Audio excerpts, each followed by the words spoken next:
Và số đây vẫn ổn là việc ví dụ ở phía đây dân thực hiện lòng nghiệp về thằng một này to lồng hạt thì cũng muốn lồng hạt thì lòng bạn độc nghiệp về thằng một từ lồng hạt đấy chạy tông thì mùi đồng bê điến diệt phí chỉ đón là long xả tơ mũi miên capacity xí cùng 3 microfarad ត្រូវបានតបជាប់ទៅប្រភពចរន្តខ្លះដែលមានប្រេកង់ F 60F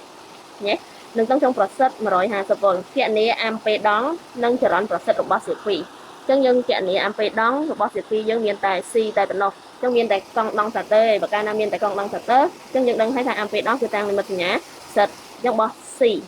របស់សៀគ្វីយើងមាន C ទេមួយនៅលើ C អូមេហ្គាប៉ុន្តែអូមេហ្គាយើងអត់ស្គាល់ទេអញ្ចឹងយើងដឹងហើយថាអូមេហ្គាយើងស្មើនឹង2 pi អី2 pi f អានោះរបស់សិត C ដល់ពេល E ប្រសិទ្ធមិនស្មើវប្រសិទ្ធនៅលើអីសិតអាំពេដង់សិត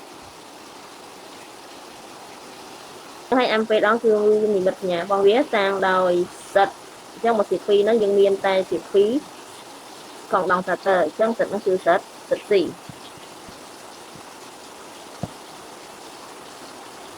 សិត C អញ្ចឹងសិត C ស្មើ1នៅលើ C អូមេហ្គាឬក៏1នៅលើ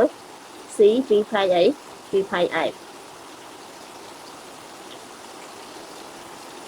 ដោយ C ស្មើទៅនឹង8មីក្រូហ្វារ៉ាត់អញ្ចឹងយើងបើចាប់បាន8គុណនឹង10ស្អីគុណ10 6 farad តាមមកទៀត F អញ្ចឹងយើងទៅមើល F គេឲ្យប្រេកង់របស់យើងមក60F អានសិត C ស្មើ1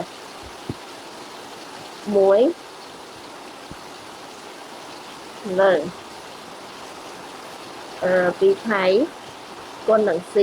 8គុណនឹងស្អីគុណ16គុណនឹង F 60យើងគុណ10បូកចែកខ្លួនឯងលើនៅអញ្ចឹង332អូម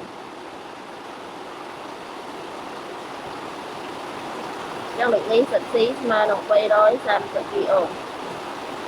តោះមកយើងមកចំណុចជាប់គឺយើងគណនាចរន្តប្រសិទ្ធចរន្តប្រសិទ្ធយើងតាមរូបមន្តរបស់វា E ស្មើ2លើ F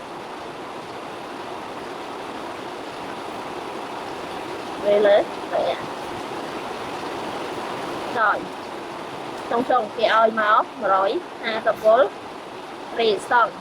ស្មើនឹងអាំពេដង់សិត C កាលណាចរន្តប្រសិទ្ធ Air ហ្នឹងក៏ Air ប្រសិទ្ធដែរតែ Air ប្រសិទ្ធក្នុងករណីអី Air ប្រសិទ្ធសៀគ្វី LC សៀគ្វីរបស់ L សៀគ្វីរបស់ C អញ្ចឹងមានថាសិត C សិត L សិត LC ទៅតាមហ្នឹង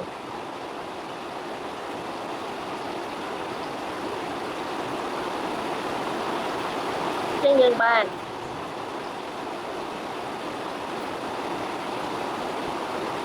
150នៅលើ332ចម្លើយរបស់វាយើងឃើញ452អាំពែ